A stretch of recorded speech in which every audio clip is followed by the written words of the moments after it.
Hi everybody, welcome back. Today's lesson deals with finishing up continuity and one-sided limits.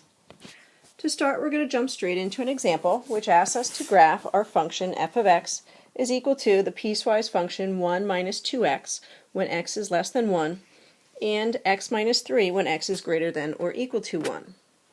The first piece asks us to find the limit of our function as x approaches 1 from the right. Okay, that little plus sign means we are approaching from x values greater than 1. Part B asks us to find the limit of our function as x approaches 1 from the left.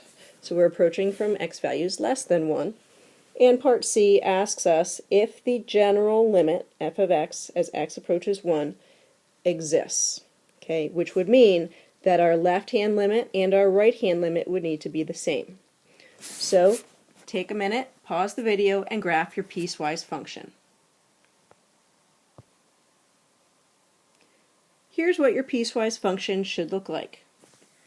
To answer part A, where it asks to find the limit of our function as x approaches 1 from the right, we need to start to the right of 1. So we're going to trace along the function from the right, which will be this piece, and you will see that our function is approaching the y value -2.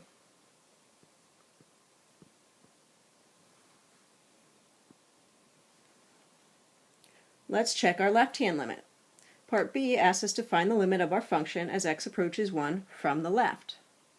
So we're now going to trace along our function from the left of 1, which will be this function over here. As we trace, we are approaching the y value -1.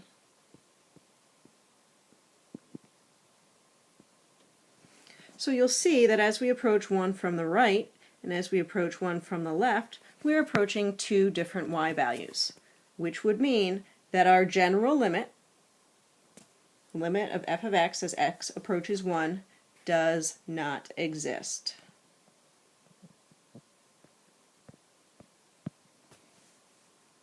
Let's take a look at a couple more examples.